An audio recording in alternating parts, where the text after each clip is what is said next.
Are you interested in this tire? If so, I'm going to tell you everything about this tire, from if it fits on your 29-inch bike to what colors it comes in. So let's get to it. Today, I'm going to do an explain and review on the Panaracer Pasela tires.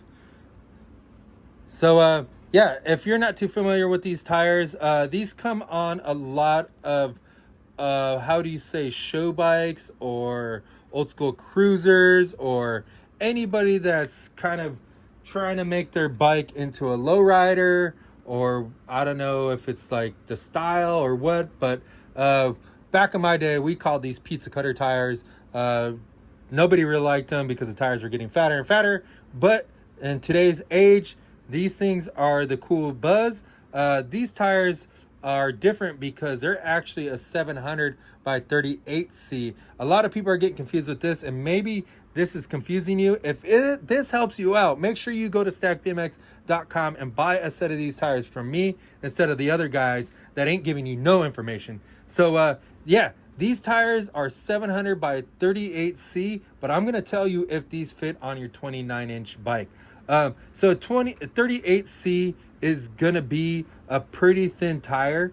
So this tire is gonna be about the size of a 1.5 to like a 1.75-inch tire on the back. So if you remember the old school BMX bikes, they ran a little bit skinnier tire. What these help with is rolling fast. If you're trying to roll fast, the skinny tire you have, the faster you're gonna roll. Think of it like a road bike. Road bikers have really small, skinny tires so that they can roll fast. They don't have a lot of drag or anything like that. If you have a bigger, fatter tire, it's gonna have more drag. It's gonna be sluggish, and you're not gonna roll as fast. On these tires, these things are directional. If you're sitting on the bike, make sure that these patterns on here kind of make like an arrow.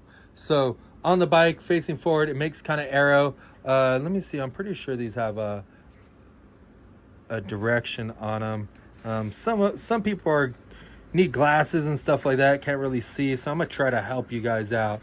I might need glasses too. Yeah, here we go. It doesn't really look like a directional, but right here it has which rotation, which is the same direction as I'm telling you. So instead of looking for that, trying to get a magnifying glass and check that out, that'll be the easier way. This tread pattern is pretty solid. It's a little bit thinner on the sides, but in the middle it's way thick. It's got a lot of knurling on it. It's really tacky rubber, and I notice it has these little edge things on here. I believe that's to grip the ground a little bit more when you go from the actual tread and lean over and you hit the side of it. It's gonna still kind of grip.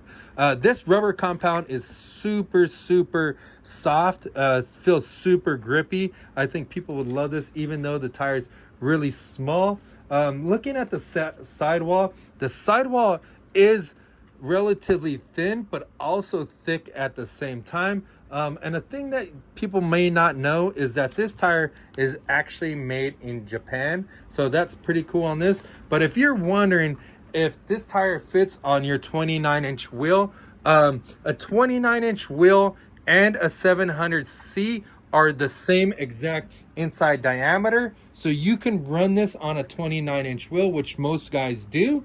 And then the width is going to be about a 1.5 to a 1.75, depending on what style rim you have. And what I'm talking about a rim is if you have a wide rim, it's going to make this tire way wide.